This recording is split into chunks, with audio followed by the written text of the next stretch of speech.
Bismillahirrahmanirrahim. Bismillah, alhamdulillah.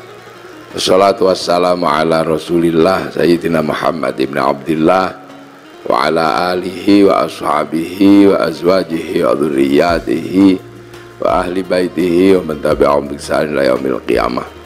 Hadirin al-hadirat yang berbahagia. Ya, alhamdulillah.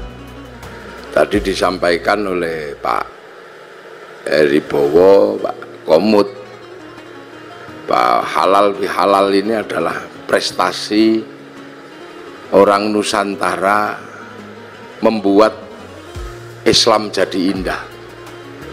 Jadi Islam itu jadi indah karena kepinterannya orang Indonesia. Puasa itu sebenarnya ya yang penting nggak makan dari sebelum subuh sampai maghrib. Itu aja intinya, nggak makan, nggak minum, nggak jawil-jawil. Intinya cuman itu. Tapi orang Indonesia jadi pintar, jadi indah. Karena Indonesia ini mataharinya jarang dilihat tumbuhnya secara langsung karena terhalang oleh pohon, maka di Indonesia muncul tradisi imsak. Imsak itu karena mataharinya nggak kelihatan. Di Arab nggak ada begitu, karena Arab itu kalau matahari muncul langsung kelihatan. Di sini juga puasa itu jadi indah, karena puasa orang sini lebih berat dari orang Arab. Orang Arab kalau puasa keluar rumah lihat padang pasir, nggak ada orang pengen makan padang pasir. Tapi orang sini keluar rumah lihat jambu, lihat belimbing. Maka para kiainya daripada kamu gak khusyuk kalau puasa, sebaiknya tidur aja. Maka kemudian setelah itu tidur, dikasih dalil naumuso imin ibadatun, tidurnya orang puasa itu ibadah. Nah, karena tidur terus akhirnya kiainya sepi. Maka kiainya pergi ke pasar cari mercon. Akhirnya puasa di Indonesia muncul mercon dar-dor. Maka tidak usah heran kalau ada puasa kok merconnya banyak. Itu khas Indonesia. Terus kalau malam ada sahur.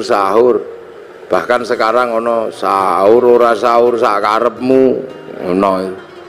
Nah, itu kehebatan orang Indonesia. Terus selesai puasa halal halal kayak gini nih, minta maaf. Di Arab sana nggak ada orang kenal tetangga. Nah, di sini bebeknya nelek di halaman tetangganya, maka saling memaafkan. Kerja di pasar ya salah, itu khas Indonesia. Kenapa? Karena puasa ini harus disyukuri. Berbahagialah orang yang berpuasa dan mau menjalankan puasa, karena puasa ini nggak main-main.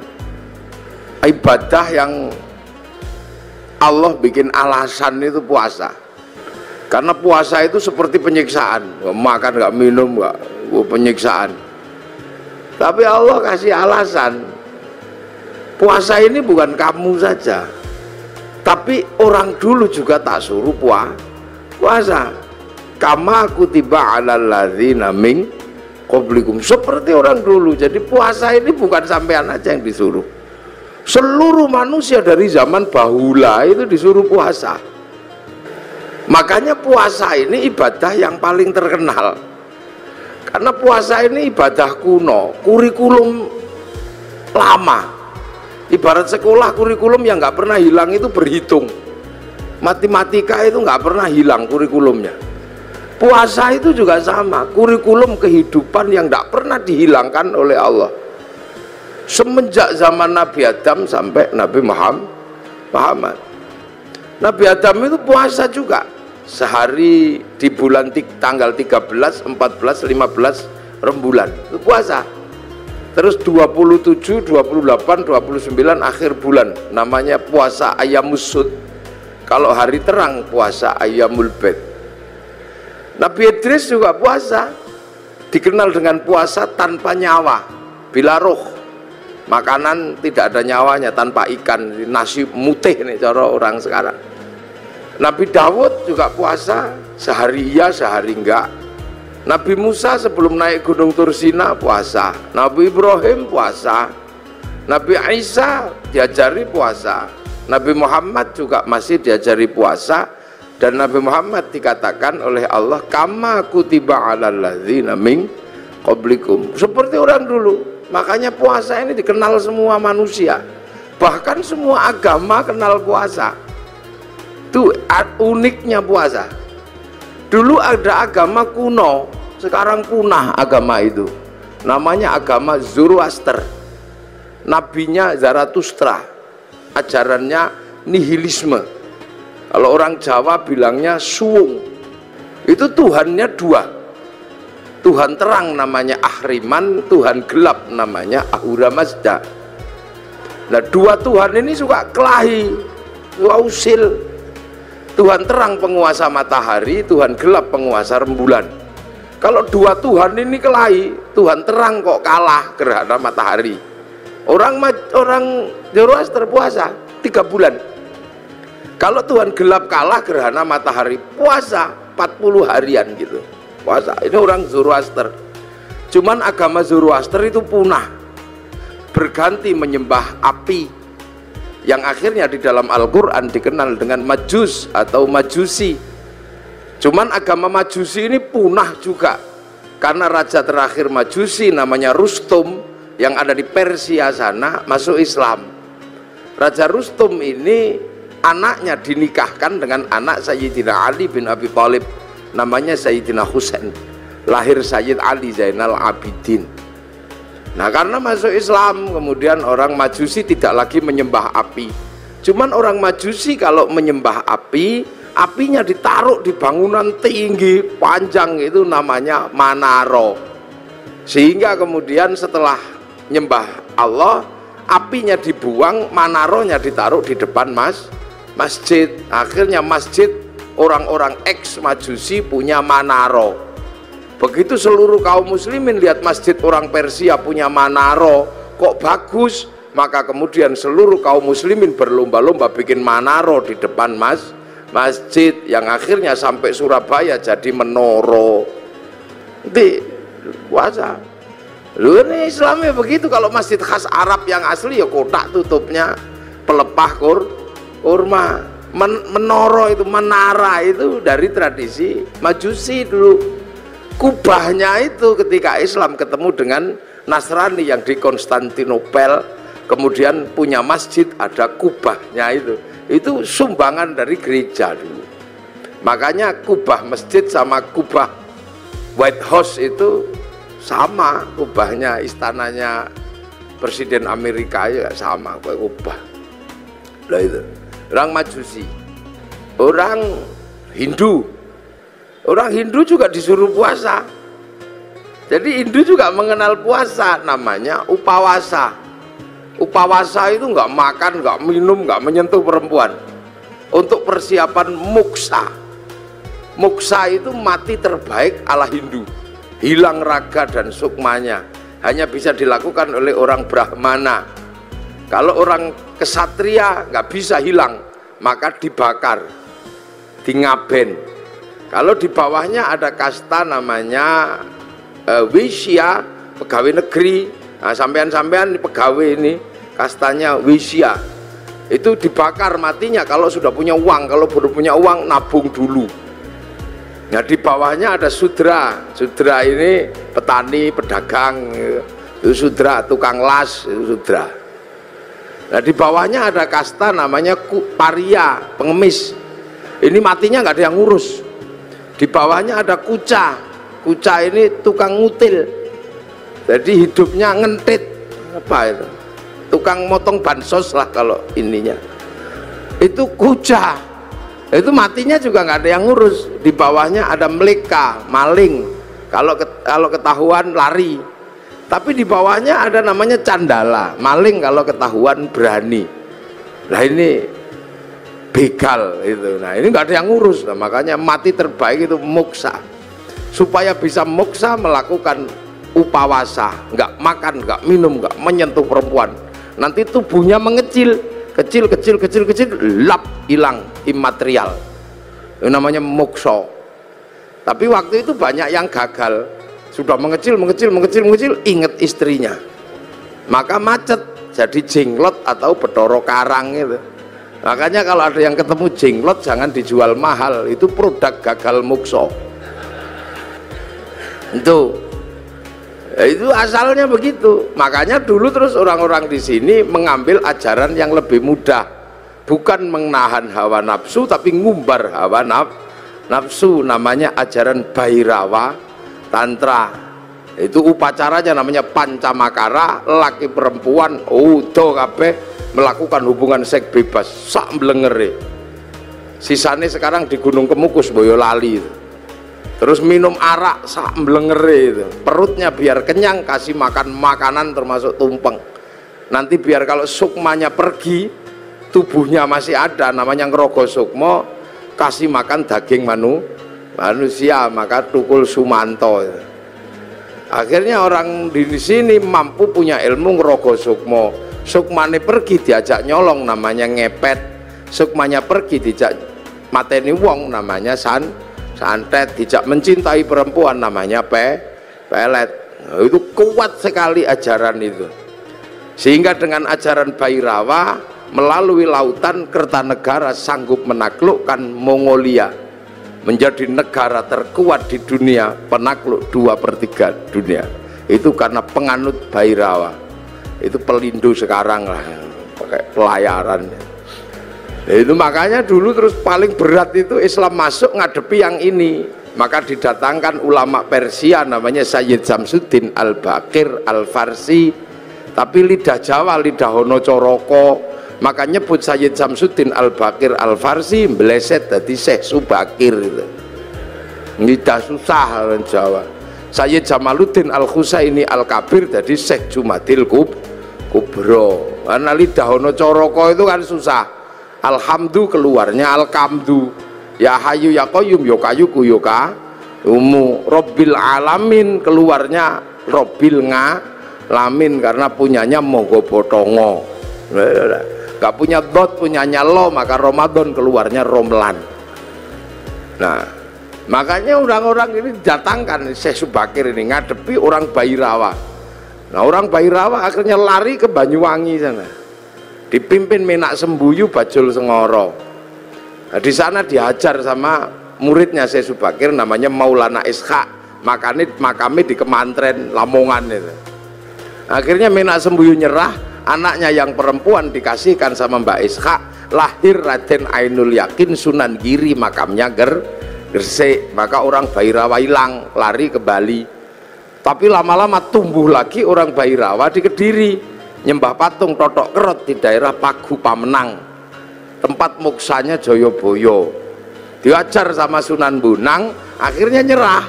Lah begitu nyerah, ya sudah, kamu muternya tetap gak apa-apa, laki perempuan, tapi jangan nudo, pakai baju. Arak diganti teh, kopi atau air putih. Tumpeng karena itu halal nasi gak apa-apa. Ingkung manusia diganti ingkung pitik. Mantra Ngrogo Sukmo diganti kalimat tauhid la ilaha illallah. Makanya kemudian ada Indonesia punya tradisi tumpengan. Itu yang dandani namanya Sunan Bonang. Nah, Sunan Bonang mengajarkan kepada Sunan Kalijogo muridnya untuk disebarkan di seluruh Jawa. Sunan Kalijogo mengajarkan pada muridnya namanya Sunan Geseng. Sunan Geseng mengajarkan pada muridnya namanya Mbah Abdul Halim Pangeran Benowo Surabaya sini. Mbah Benowo mengajarkan pada Mbah Abdul Rahman Pangeran Sambulasem, diajarkan kepada Mbah Jabar Tuban, diteruskan oleh muridnya namanya Mbah Sufyan Tuban, teruskan muridnya Mbah Abdul Halim Boyolali, punya murid Mbah Abdul Wahid Solo Tigo, punya murid namanya Mbah Khairon Purwodadi, punya murid Mbah Asy'ari Jombang. Nah, itu Jombang lagi punya putra Kiai Hasyim Asy'ari, maka pengikut Kiai Hasyim Asy'ari tidak alergi sama tumpeng. Nah, ini berhubung orang Jombang berarti saya jelaskan. Jadi halal bihalal Jombang, tumpeng juga Jombang. Jadi biar Jombang itu ngertinya nggak cuman besut, mancamino. Jadi puasa Makanya karena upawasa itu nggak makan, nggak minum, nggak menyentuh perempuan, makanya ketika Islam datang membawa tradisi nggak makan, nggak minum, nggak menyentuh perempuan, namanya Syahrus Siam, kok seperti upawasa, maka orang Indonesia menyebutnya bulan puasa. Jadi kalau sampean pengen tahu kenapa Ramadan kok disebut bulan puasa, karena dulu ada namanya upawasa, nggak makan, nggak minum, nggak menyentuh perempuan, makanya kemudian Syahrus Siam disebut bulan puasa karena dulu upawasa.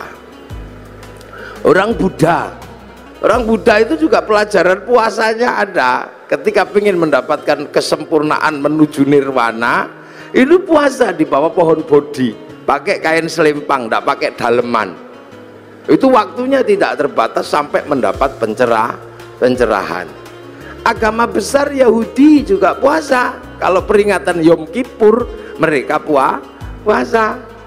Nasrani juga diajari puasa. Kalau hari Jumat Agung menjelang Paskah juga puasa. Jadi hampir semua agama itu kenal puasa. Karena apa? Ini syariat kuno. Makanya ndak usah heran kalau ada puasa. Apalagi orang Jawa, orang Indonesia ini hobi kalau yang namanya puasa. Makanya variasi puasa terbanyak itu di sini. Ada puasa makan pupus daun namanya ngidang. Ada puasa mangan polo pendem yang di bawah tanah namanya ngerowot. Ada puasa tidak kena matahari namanya pati geni. Ada puasa gandul duit namanya ngalong. Ada puasa diem macam bisu.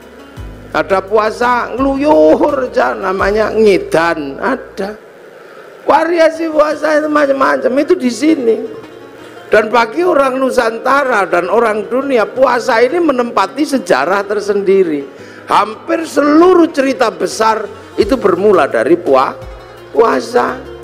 Rasulullah mendapatkan wahyu setelah puasa, naik turun gunung di Gua Hira hampir dilakukan selama 15 tahun. Syekh Abdul Qadir Al-Jilani mendapatkan ma'rifatullah itu setelah puasa 25 tahun di padang pasir, dibimbing Syekh Mubarak Al-Majzumi, jadi Sultanul Aulia. Di Jawa Sunan Kalijaga rojone berandal, bisa jadi wali karena puasa 3 tahun. Sunan Geseng itu tadinya cuma tukang ngambil kelapa itu, tapi kuat puasa 3 tahun, baca Ya Hayyu Ya Qayyum, itu bisa lari di atas air dan bisa meneruskan perjuangan Sunan Kalijaga. Padahal dia keliru, yo kayuku yo kayumu. Nge, Saridin disuruh puasa sama Sunan Kudus. Kalau kamu mau jadi penerusku yang hebat, puasa 3 tahun di atas pohon kelapa, baca Allahu Akbar, dilakukan 3 tahun, jadi pengganti para wali namanya Syekh Jangkung. Akhirnya Saridin, wong Pati pasti kenal itu, dan itu pun keliru mestinya Allahu Akbar, Allahu Akbar, keliru lowo bubar, lowo bubar. Jadi sejarah besarnya puasa, jangan sembrono. Ki Gede Pemanahan penjenengan cerita sama Sunan Kalijogo, jeng Sunan, saya pengen juga jadi raja. Ki Penjawi dapat pati, Kang Mas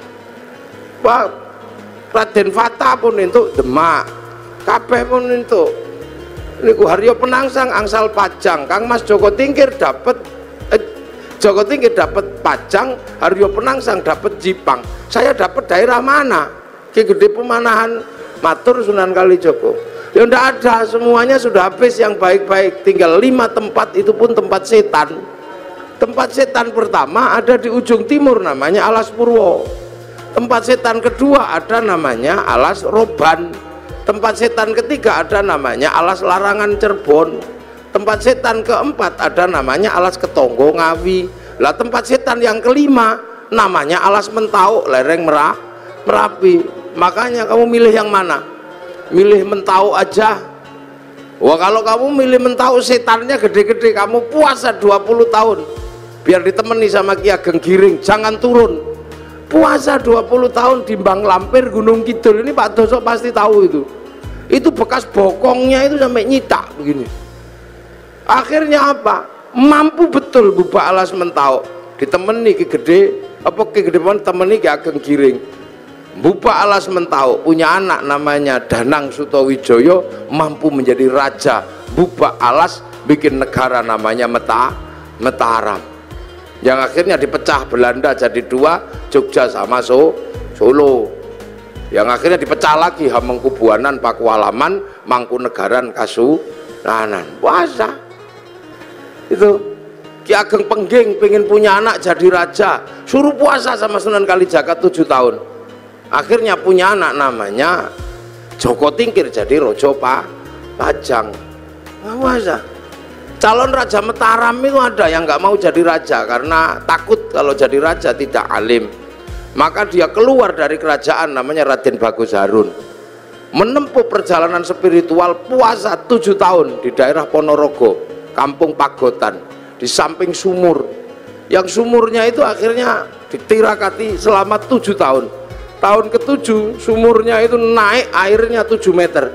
Tanggal 27 Ramadan, aku dapat Lailatul Qadar.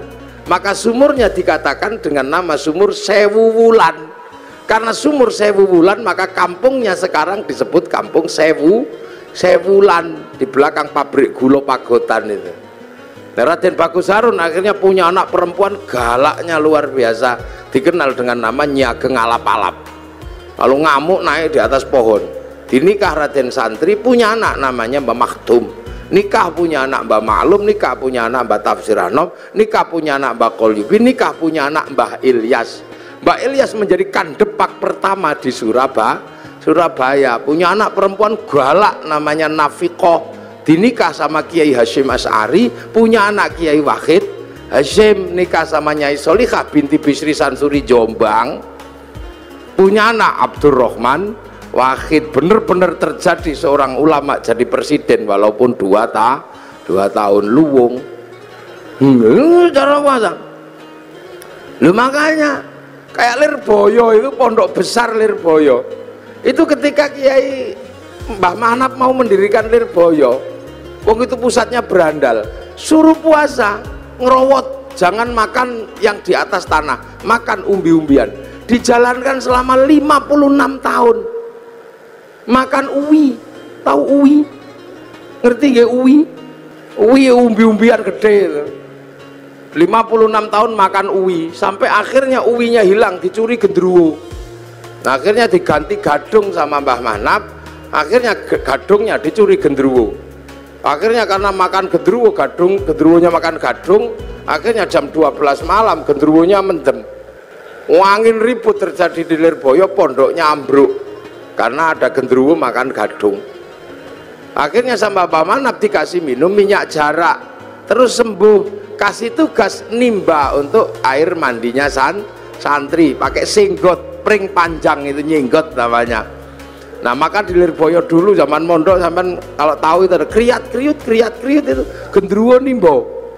Nah, tapi sekarang gendruwonya pensiun karena Lirboyo sudah punya sanyu. Pensiun. Luar besar. Tuh. Makanya di Jogja ada orang menempuh jalan puasa. Namanya Sukirah, ini Pak Doso ya. Sukirah ini perempuan biasa, tapi punya cita-cita pengen punya anak jadi raja.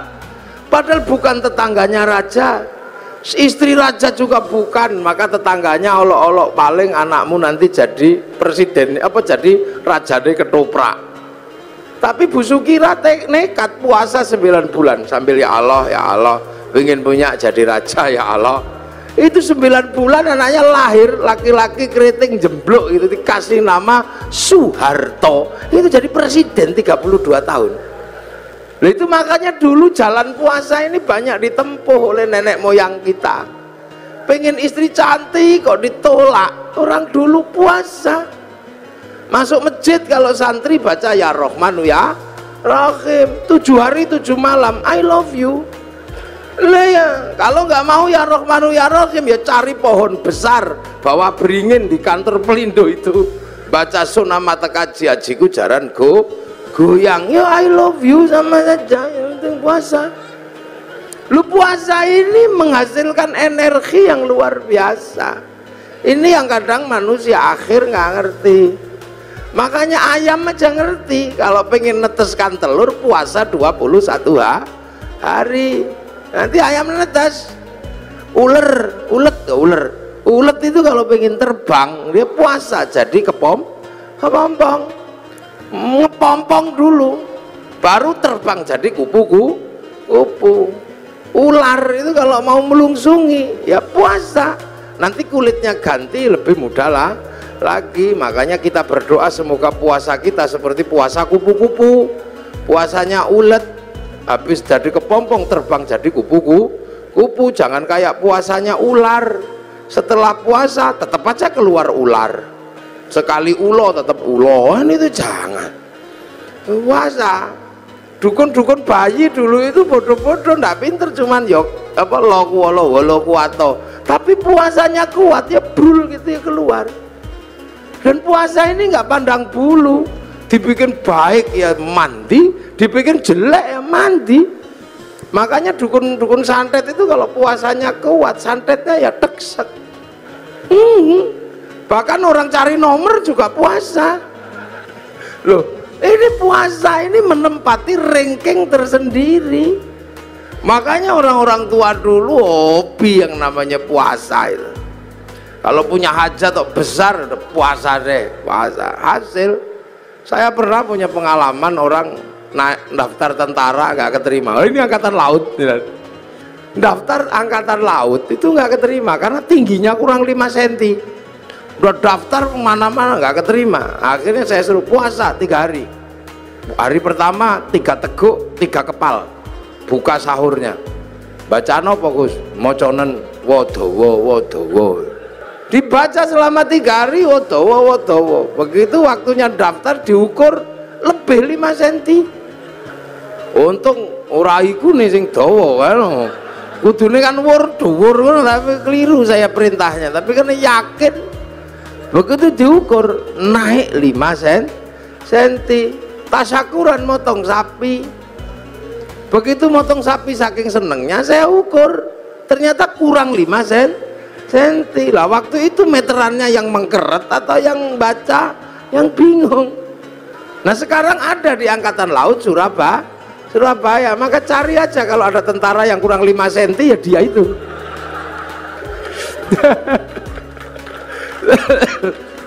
Ini puasa. Makanya nenek-nenek moyang kita kuat. Nah sekarang begitu puasa itu menakutkan, maka orang ini jadi lemah. Jadi lemah. Dulu orang Jawa, orang Indonesia ketemu singo gitu kita ikut semilar, singone lari. Orang sekarang begitu takut puasa, jangankan sama singa, sama melinjo takut. Iya monggo Pak melinjo ora samura tahu. Santen itu enggak kenapa? Kolesterol.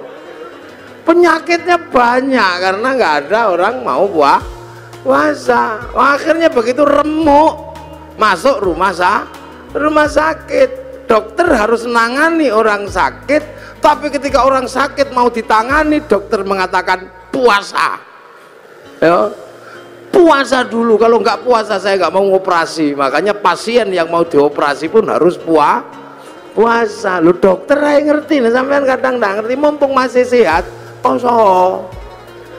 Jangan kok tiap bulan puasa datang poso maneh.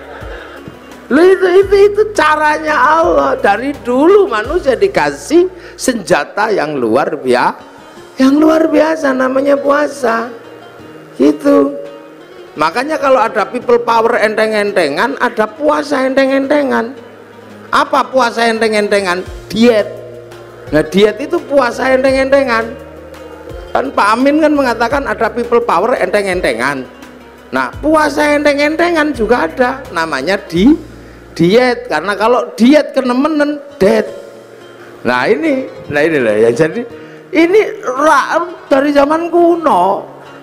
Makanya orang itu kalau puasanya rajin, kuat, nggak takut apa-apa, sehat. Nah sekarang manusia ini dengan puasa takut. Jadi puasa ini kiri kanan oke. Gaya apik mandi, bikin jelek ya mandi. Cuman puasa kita ini berbeda. Kalau puasa yang diajarkan oleh Allah ini la'allakum tattaqun, agar kita menjadi orang bertakwa. Apa sih takwa itu? Takwa itu adalah menghadapkan wajah kemanapun, merasa diawasi oleh Allah. Itu. Oh ini ngaji kalau di syuting itu ya gini, jadi panas. Lampune siji loro. Ngerti wong pelindung Kiai ireng. Lampune diakeh, Pak Doso ngerti Kiai ireng lampune sing akeh. Mengarah ke saya semua ini lampunya, bau panas. Jadi walaupun saya ngadep ke sana, saya nggak lihat ada perempuan di sini, nggak kelihatan. Kalau lampunya ke sini. Takwa itu apa? Menghadapkan wajah kemanapun, merasa dilihat Allah. Nah, makanya orang bertakwa itu menjalankan perintahnya, menjauhi larangannya, karena kemanapun merasa melihat Allah. Lah kenapa kalau merasa melihat Allah, merasa dilihat Allah, merasa diawasi Allah kok harus puasa? Ya memang itu caranya, karena manusia itu nggak kenal Allah, ini nggak kenal. Tapi manusia yang asli kan kenal. Manusia itu yang asli kenal Allah, harus tahu ketemu kok. Sudah pernah depan sama Allah manusia itu. Ditanya sama Allah, kamu lupa nggak kalau aku ini Tuhanmu? Enggak ya Allah, aku akan ingat engkau Tuhanku. Alastu bi rabbikum? Qalu bala syahidna. Ya, saya akan. Ya sudah, kamu turun sekarang. Fanfuruh, maka manusia dari langit diturunkan ke dunia. Langit bus turunkan ke dunia. Ditaruh di mana? Ditaruh di daging dunia. Lah daging ini produksi lokal dari makanan orang tuanya makan diproses di perut, dikeluarkan jadi jadi umbel, jadi apa. Nah makanan manusia yang paling intinya itu disimpan di sini, namanya nutfah. Nutfah itu zat hidup yang ada dalam setiap makanan, karena Allah berfirman idza arada syai'an ayyaqula lahu kun fayakun. Simpen di sini namanya nutfah atau mani. Maka nanti kemudian dicampur, punya bapak punya ibu, produk dunia ini Pak Doso, lampunya dimatikan terus dicampur itu, terus nanti dititipkan ke rahim ibu. 3 bulan jadi segumpal darah, 4 bulan jadi segumpal daging. Nah kalau sudah jadi daging, maka kemudian nyawa turunkan, manusia yang dari langit diturunkan masuk ke dalam daging. Nah begitu masuk ke dalam daging lah, proses casingisasi dilakukan, ditempelkan, manusianya ditaruh dalam daging, dagingnya ditambah kasih tulang, kasih tiang, kasih ikat otot, bungkus kulit, tumbuhkan rambut. 9 bulan keluar. Begitu keluar, manusia yang asli sudah di dalam, yang kelihatan bungkusnya. Lah bungkusnya ya tergantung yang buat. Karena yang buat itu pesek, ya keluarnya pesek. Kalau yang bungkusnya kok mancung, ya keluarnya mancung. Kalau yang bikin bungkusnya kok cantik ganteng, nah keluarnya ini. Lah ini maka perempuan itu tempat menanam itu menumbuhkan. Makanya Islam mengajarkan nisa hukum harsul lakum, perempuanmu untuk menanam. Proses casingisasi di perempuan. Makanya perempuan itu seperti sawah. Ini sawahnya laki-laki ini yang punya sawah. Nah sawah itu untuk nanam. Makanya kalau pengen tanamannya bagus, sawahnya harus bersih. Jangan kok penuh sampah, jangan penuh kotoran, jangan terlalu banyak rumput liar. Makanya biar sawahnya bersih, laki-laki punya tugas membersihkan sawah, belikan lipstik, belikan gelang, masukin salon. Itu loh bener, itu sampean yang punya sawah harus ini harus bersih, harus tampil cantik. Biar tumbuhannya bagus. Sawah nggak boleh kering, sawah harus selalu basah dan selalu dipupuk. Nah perempuan juga harus selalu senang hatinya, makanya agar perempuan senang hatinya dia harus selalu dikasih uang. Loh yang laki-laki dengerin, jangan kau terpura-pura nggak denger. Iya ini yang perempuan ini, karena sawah harus selalu basah dan senang. Sawah itu kalau dikasih tanaman nggak boleh dibakar, maka begitu juga perempuan kalau ditanami nggak boleh marahi, maka perempuan itu nggak elok kalau dimarahi. Iya, perempuan kalau marah-marah boleh, karena perempuan itu kalau marah-marah sebenarnya lagi buang sampah. Lah bener, perempuan itu buang sampah karena kehidupan perempuan itu lebih susah dari laki-laki. Perempuan itu pusing, makanya perempuan itu stres. Saya pernah jadi perempuan sehari aja nggak kuat.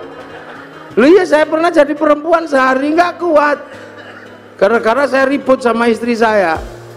Ribut itu perkaranya apa? Perkaranya anak. Saya pulang ke rumah itu beruantakan. Saya ngomel sama istri saya, ya dede sing rewang sakmene akeh, sudah banyak yang rewang, santri sakmene kok yo masih rusuh kayak gini.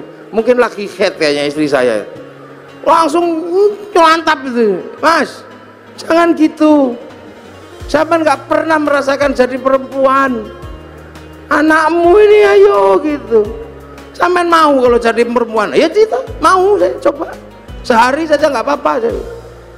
Akhirnya teken kontrak saya menjadi perempuan sehari. Begitu jadi perempuan sehari, jam 2 malam istri saya tak suruh pergi, pergi kamu sana yang jauh, jangan kelihatan kalau anak bangun, ini ada uang 10 juta, ajak temanmu sana. Loh iya, wong saya mau jadi perempuan, saya tak kasih uang 10 juta, suruh pergi sama teman-temannya, kamu makan harus habis itu, aja habisin makan. Tapi nanti kalau saya telepon karena nyerah, kamu harus cepat pulang. Hitam di atas putih ini saya terjadi. Namanya juga saya juga emosi. Akhirnya pergilah dia. Subuh bangunkan anak, saya contoh istri saya pidatoni anak saya, nggak bangun, temlungker gini. Biasanya istri saya kalau anak nggak bangun dicubit, ikutlah saya nyubit. Kalau dicubit sama ibunya dia bangun, tak cubit ditendang saya anaknya. Mulai pusing, nggak mau bangun. Wah, akhirnya saking judeknya anak turun dari ranjang ono sing nggawa pempes, lah pusing. Wis setengah stres saya udah jam segitu. Terus dimandikan, biasanya kalau istri saya mandikan kan disemproti satu-satu gitu. Tak semproti, ngamuk karena nggak panas. Katuan sing siji begitu tak panas sih, kepanasan beratnya itu. Habis itu makan, setelah makan tak suapi satu-satu, saya nyontoh aja. Biasanya kan anak saya dijejer gitu terus disuapi satu. Saya yang nyuapi disembur, jarine kegeden, piringnya diuncal no. Stres, dan saya gagal menyekolahkan anak-anak sampai jam 7 masih ribut gak mau sekolah. Ndasku mumet.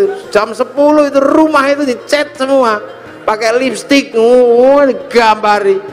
Jam 1:30 saya nyerah jadi perempuan. Dek pulang, ampun, menyerah saya. Pulang ternyata istri saya sudah di tetangga gitu, langsung pulang. Iya saya ngerti sampean gak akan kuat, tak cekel tangannya, tak ambung ping pitu itu saya. Semenjak itu saya tahu bener-bener jadi perempuan itu beratnya luar biasa. Kapok saya, wis gak kemana-mana, aku mau dadi wedok, aku mau dadi lanang iso dolan. Iya jadi berat. Makanya saya anggap perempuan itu kalau ngomel buang sampah, dan laki-laki itu tempat sampah. Makanya kalau perempuan kita lagi buang sampah, tempat sampahnya jangan ditutup, nanti dibuang ke tetangga sampahnya, weanan sama tonggo, pusing kita. Karena laki-laki itu sama anak dan istri lebih memilih istri. Loh iya, suami itu lebih sayang istri daripada sayang anak. Mulutnya aja yang sering mengatakan saya lebih mencintai anak dari kamu. Enggak, kata siapa? Laki-laki manapun pasti lebih mencintai istrinya. Buktinya ada, pulang kerja anak di pangku tetangga, nggak apa-apa, terima kasih. Iya, pulang kerja gitu anaknya di pangku tetangganya, terima kasih matur nuwun nggih pun ngomong anak kula. Coba kalau istrinya yang di pangku tetangga, oh langsung bawa arit itu tandanya bahwa suami lebih cinta istri, gayanya aja. Makanya perempuan kalau ngomel udah biasa, dia lagi buang sampah udah. Dan perempuan kalau lagi emosi harus diredam, karena bahaya kalau perempuan itu emosi nggak diredam, marahnya menjadi-jadi. Saya punya pengalaman meredam istri yang sedang marah, tak kasih contoh. Ini saya pengalaman pribadi, curhat saya, bukan curhat, kasih pengalaman. Istri saya tak suruh dandan, dik dandan yang cantik, karena nanti kawinannya santri. Maka habis subuh dandan sampai jam 7 pagi. Perosoku begitu keluar itu cantiknya luar biasa istri saya itu. Oh cantik itu, pergilah ke pernikahan, bawa anaknya satu, bawa santri satu, namanya Arifin. Begitu sampai di perempatan, ya Allah, di seberang sana ada perempuan cantiknya luar biasa di dalam mobil, rambutnya merah, kacamatanya neng bun-bunan gini. Lelaki-laki lihat gitu yang merucut, ya Allah Pin, ayu nita itu. Lah begitu saya bilang itu lupa kalau bawa istri. Saya dicubit dari belakang itu sakitnya luar biasa. Sampai hari ini masih kerasa sakitnya. Padahal sudah 3 tahun yang lalu. Akhirnya saya bilang enggak deh, ya enggak mau ngomel perang dasar matanya laki-laki. Wah, mau ngomong enggak deh, enggak mungkin, saya udah terlanjur ngomong. Wah itu alisnya itu udah letrek semua itu sini-sini ada. Wong nangis. Saya menyesal tapi apa guna, udah terlambat. Sebenarnya saya menyesal juga, tapi wis kadung cawit sakit, dicakar kelambi belakang saya suwek embean. Dihotel, emosi perempuan kok singo kalau udah emosi. Nggak peduli itu. Perempuan itu kalau udah emosi nggak peduli mau dimanapun lagi. Cakar-cakar. Nah. Akhirnya saya redam, Dek. Memang aku tadi lihat perempuan cantik, iya tapi dasar matanya laki-laki. Udah tersembunyi masih bisa dilihat. Lihat karena aku laki-laki, Dek. Laki-laki itu melihat perempuan cantik tersembunyi apapun pasti tahu, karena aku laki-laki. Kalau aku nggak mampu melihat perempuan yang cantik dan tersembunyi, mana mungkin aku dulu menemukanmu. Itu langsung kendor cubitannya itu. Coba kalau istri saya tak bawa, sampean bisa nanya langsung itu. Masya Allah, boleh emosi. Itu perempuan itu untuk nanam lah, makanya ini sampean ini jangan lupa, ini sawah, perbaiki sawahnya, kasih lipstik, jangan banyak sampah. Masuk perempuan dasteri modal ngono aja. Kasih uang biar senang perempuan itu. Kalau senang hidupnya tentram, anaknya juga ikut senang. Jangan suka dimarahi. Kalau dimarahi emosi perempuan, kalau dimarahi panas hatinya. Di bawah hati atau di atas hati ada payudara, karena jantung itu di bawah payudara. Dan jantungnya panas, payudaranya ikut panas, air susunya panas. Baterai santen itu belundo, diminum bayi ya bengek. Makanya kalau teteknya nggak sehat, bayinya bengek. Maka ada istilah tetek bengek. Loh itulah perempuan itu nanam untuk membuat proses casingnya manusia lah. Casing ini dunia, makanya manusia ini casingnya aja, ini tergantung yang nyita aja. Ini dunia, ini casingnya. Tangan ini dunia, maka dia senengnya dunia.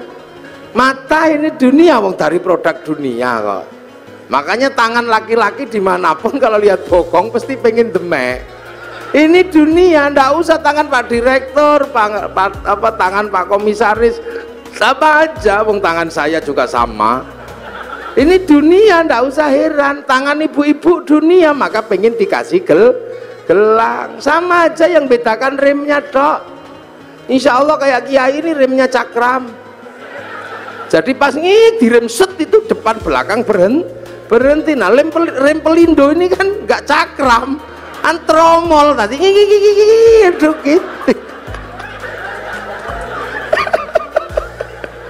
Lah itu di dunia. Loh makanya yang dunia, yang berasal dari dunia, ya senengnya dunia. Mata ini ya senengnya dunia, kaki ya senengnya dunia, telinga senengnya dunia. Nggak usah heran.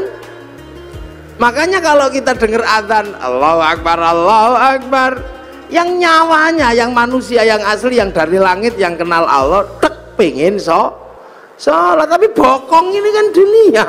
Makanya ya duduk aja sampai kiainya Robbana ya Robbana, karena nunggu bokongnya belum berangkat. Robbana ya Robbana udah kelamaan nggak dateng ya tombo ati wis pegel ya nambah niatine dhewe. Kalau udah capek nggak dateng baru kiainya ngamuk, diuruki anjang baru jeruan dal teko itu. Itu dunia ya begitu. Ada orang minta gitu, paring den tek pingin ngasih yang nyawa ini, yang akhirat. Tapi tangan ini kan dunia, begitu masuk saku, oh kasap 1.000, minggir 50, cari yang 2.000, lemas itu ya biasa. Yang donya. Makanya jangan heran kalau sholat Allahu Akbar. Ini kan pengen ngadep Allah, ini wajah tuh wajah. Iya, tapi mata ini dunia, ya nggak bisa. Begitu melek ini ya, oh sarungnya bolong ya, nggak bisa. Allahu Akbar. Kuping ini dunia, begitu toh tet, bel kantor masuk. Kalau ada bakso, ting bakso. Hujan kretek, ya Allah sepatuku kudanan. Nggak bisa yang dunia, wong ini memang dunia. Allahu Akbar. Bismillahirrahmanirrahim. Sabbihisma rabbikal a'la alladzi khalaqa fasawwa walladzi qaddara fahada. Suwe. Lama ini yakin suwe.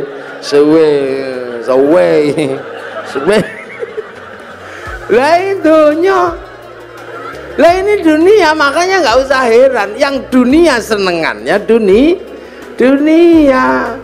Tetapi kan ini raga punya tugas menghantarkannya nyawa, sama dengan padi punya tugas mengantarkan beras, sama dengan debok punya tugas mengantarkan pisang. Lah manusia punya tugas menghantarkan innalillahi wa inna ilaihi raji'un. Makanya nanti tiba-tiba ya sudah, satu saat ini semua akan kembali. Nah yang kembali apa? Ya nyawanya. Yang dari dunia ya dikembalikan lagi ke tanah. Itu balik ke tanah, kubur situ, terus dimakan cacing, bosok, ruwek, bosokannya cacing diisep sama rumputnya dimakan sama kambingnya dipotong bikin anak lagi. Lah itu namanya teori rantai makanan. Makanya manusia, padi, pisang sama ada waktunya panen. Kalau padi dipanen sama Pak Tani, pisang dipanen Pak Tani, manusia dipanen sama malaikat Israel, panen aja. Begitu beras diambil, pohon padi ya tidak diurus, dibakar untuk makan sapi. Begitu pisang diambil, pohon pisang ya dibuang ke sungai. Begitu manusia diambil isinya, ya kelontongannya ya dibuang ke kuburan, sama aja. Nah padi walaupun terpisah dari pohonnya, begitu masuk laboratorium tetap ketahuan padi organik atau bukan organik. Walaupun sudah terpisah, orang nggak perlu lihat pohon padinya dulu seperti apa, rekam jejaknya ada di beras, rekam jejak pohon pisang ada di dalam pisang, rekam jejak kehidupan manusia ada di dalamnya nyawa. Ngono dok. Makanya ya cari rekam jejak yang bagus. Itu tangan ini merekam jejaknya nyawa, mulut muni apa wae rekamannya ada di dalamnya nyawa. Sama kayak syuting itu, ngadep saya dari tadi. Itu tugasnya cuma apa? Nyarikan bekal kartu memori. Setelah ngerekam saya, syutingnya dibanting nggak apa-apa. Yang penting memorinya masih ada, diputer keluar gambarnya, sama aja. Manusia juga gitu. Makanya cari rekaman yang yang bagus. Nah, orang tidak mendapat rekaman bagus kalau nafsunya tinggi, egonya tinggi. Lah ego itu ada di dalam jasad, makanya jasad disuruh ngurangi makanannya agar ego jasadnya tuh turun. Makanya kalau mata melihat gini, egonya turun, lihat istri gemuk, alhamdulillah, egonya udah turun, alhamdulillah gemuk. Tanpa tak kasih makan 3 hari juga masih hidup. Akhirnya ruhani kita merekam, alhamdulillah. Tangan pegang panas, masya Allah. Tapi kalau ego tangannya tinggi megang telek, oh telek ini ya yang terekam telek. Sendal hilang, kalau egonya sudah turun, sendal hilang, masya Allah. Tapi ini egonya tinggi, sendalnya hilang, waduh sih ya sudah, kambing ini. Akhirnya yang terekam itu kambing. Begitu masuk laboratorium kok ada kambing dipanggil, "Beng, kok kamu ada dalam hatinya orang ini?" "Iya ya Allah, fitnah itu ya Allah, fitnah itu, hoax itu dulu. Saya nggak terima karena saya difitnah nyuri sendal.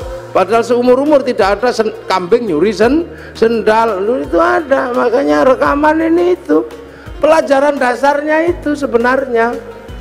Makanya manusia harus punya rekaman yang baik. Lihat Pak Preskom gini, oh ulang tahun, alhamdulillah beliau belum ada ubannya, nah kan keluar.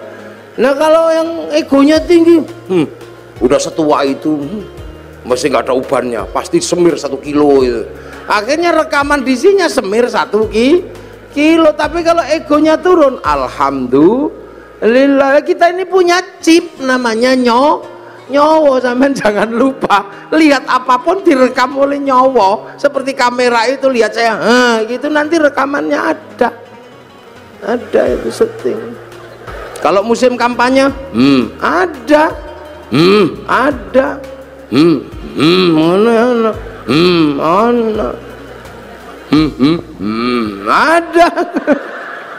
itu rekamannya ada semua itu di situ nanti. Sama dengan manusia, dingke wong adus ono sesuk rekamane. Begitu diputer metu meneh rekamane sampean saumur urip ada.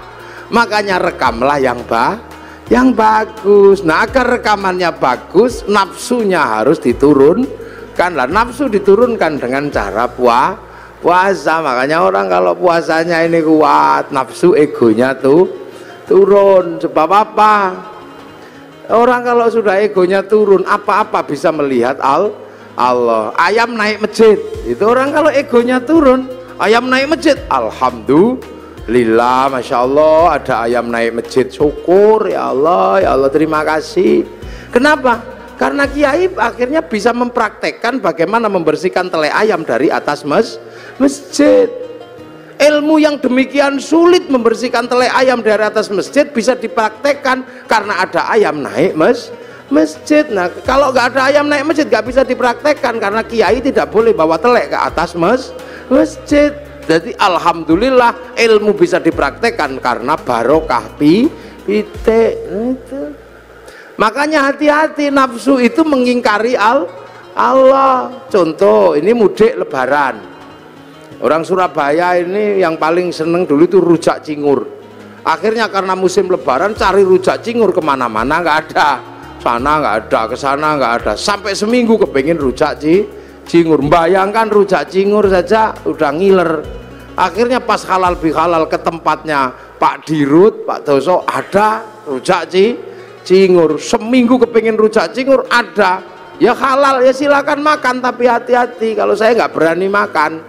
Karena itu bisa jadi halal buat jasmani tapi haram buat rohani, karena nikmatnya mesti luar biasa. Wong kepengen seminggu, begitu setelah dari Pak Doso seminggu kepengen rujak cingur dapat, tiba-tiba besoknya ke tempatnya Pak Pres, Pak Komut. Nah, istilah yang susah buat kiai itu, komut itu komisaris utama. Nah itu kemana Pak komisaris itu tiba-tiba ada ini rujak cingur yang sama. Tapi karena kemarin sudah dapat, akhirnya monggo sampun Pak, sampun monggo sampun karena udah nggak kepingin. Tapi karena nggak enak sama Pak Komisaris ya dimakan, enak tempatnya Pak Dirut.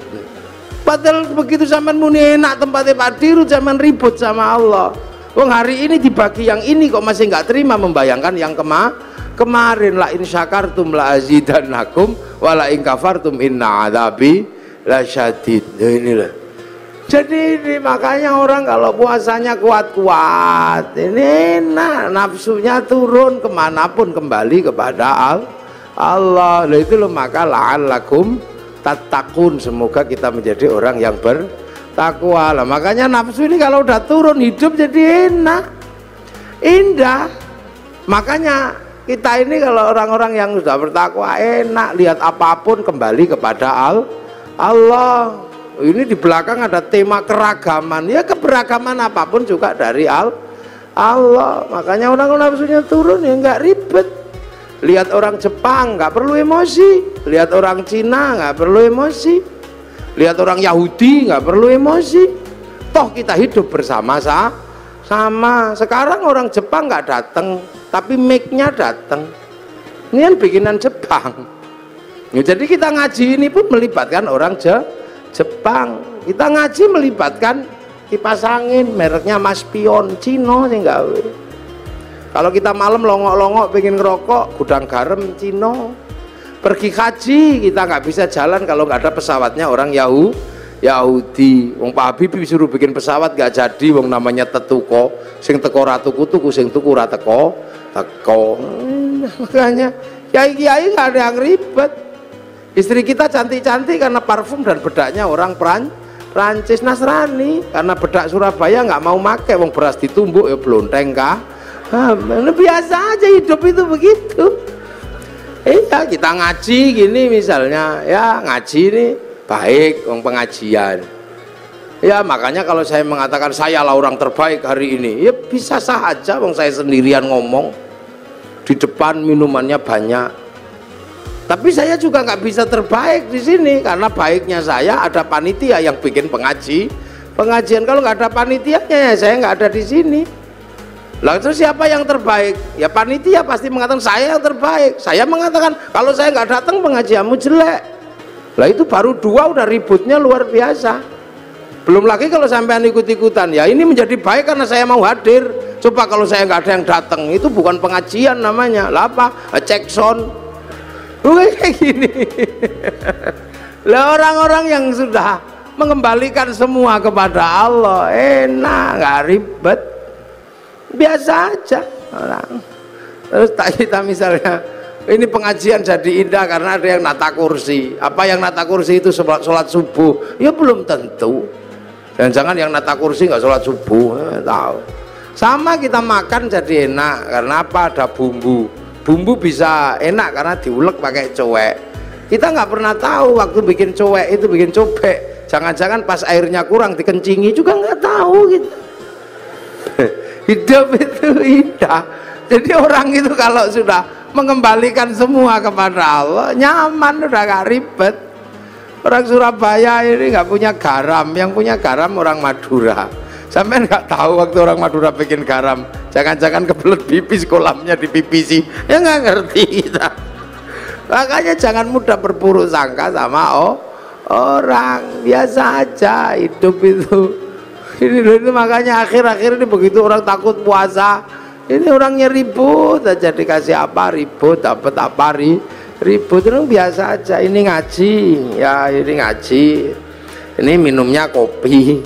Kopi ini kita nggak ngerti, jangan-jangan yang metik kopi ini belum gajian, ini kita nggak tahu. Jangan-jangan yang metik kopi malah mati digigit ular. Maka semua kembalikan aja deh kepada Allah. Nah ini syaratnya apa? Nafsunya turunkan. Minimal dengan mengurangi makan kita bisa berlatih untuk menghadirkan dalam setiap kehidupan merasa ada Allah. Sehingga apapun rekamannya bagus. Makanya kepala sering diajak ngerekam. Kalau zikir la ilallah, la ilallah, biar kepalanya ini merekam Allah, tangannya pakai tasbih, Allah, ya Allah, ini rekamannya Allah, semua direkam. Makanya sampean jangan heran, rekaman kita ini terhubung langsung dengan servernya Allah, namanya Lauhil Mahfud. Sama kayak sampean, karena punya kartu handphonenya, bisa di GPS kemanapun. Sama dengan manusia, mau lari kemanapun di GPS sama Allah. Loh ya, inilah, nah ini yang bisa kita ambil dari yang namanya puasa itu ini. Nah ini halal bihalal ini Pak, ini amma ba'du. Nah ini baru muqaddimah selesai. Lu saya belum mulai ngaji, lah kan saya baru amma ba'du. Lu ngajinya kiai itu ada amma ba'du, dari tadi sudah amma ba'du belum saya? Ya belum, ini baru amma ba'du, jadi ini baru muqaddimah, ini baru pembukaan. Loh inilah artinya ini, pokoknya tahun depan ini jangan kaget, puasa aja deh. Itu jadi jalani puasa dengan sukacita. Makan ya silahkan, boleh kok puasa itu, kalau nggak tahan makan boleh aja, tapi jangan masuk ke belakang kindil-kindil itu. Kapan haus pengen es jeruk apa pengen es kopior gitu, minum aja, kamu boleh. Yang penting tidak masuk ke belakang kindil-kindil di leher ini loh. Batas mulut itu kan di kindil-kindilnya itu. Makanya sikatan boleh, nyicipi makanan boleh, tapi jangan masuk ke belakang kindil-kindil itu. Batas mulut itu bukan di sini, tapi di dalam ini loh, yang ada gigil-gigilnya itu loh. Nah kalau tidak masuk ke belakang itu, kemu boleh, sikatan boleh. Apalagi sikatan karena bukan makanan, jadi tidak ada orang niat makan odol, itu tidak ada. Tapi kalau es campur begitu masuk ya haram, langsung batal. Enak kok puasa itu. Yang tidak boleh itu ngentut di air, karena kalau ngentut di air, airnya langsung masuk celup ke dalam. Saya udah membuktikan berkali-kali kalau renang kentut, begitu yang keluar pertama air, cur gitu. Makanya sampean kalau nggak bisa paling gampang kentut di dalam air, nanti dia berfungsi seperti apa yang biasa dicelup, no itu apa, dulu kolak, sama kayak gitu, nanti terus langsung mulek terus keluar. Nah itu tidak boleh. Makanya puasa itu nggak boleh kentut di air, karena airnya masuk. Tapi kamu nggak apa-apa, ngemut permen lollipop juga nggak apa-apa. Yang penting tidak masuk ke belakang kindil-kindil itu, itu batasnya di situ. Itu batas minimalis pokoknya di puasa itu. Kangen sama istri, wel tidak apa-apa, boleh. Yang penting jangan di situnya aja. Ini yang kadang orang tidak memahami, dipikir ngono ra oleh demok, boleh aja. Keuangan ya wel gludung. Yang penting jangan itunya aja. Kalau bisa, kalau enggak ya jangan. Lu enak apa itu? Sore-sore masak, ngicipi boleh, yang penting tidak ditelan sampai ke belakang kintil. Itu aja. Nah inilah makanya semoga ini mengingatkan kita semua tentang puasa. Selebihnya nanti ada hal yang lain, kalau masih ada waktu ya kapan lah kita sambung lagi. Ini muqaddimah aja untuk menjelaskan biar kita nggak takut puasa. Karena puasa ini kama kutiba alal ladzina min qablikum. Mudah-mudahan ada manfaatnya. Ihdinas siratal mustaqim. Assalamualaikum warahmatullahi wabarakatuh.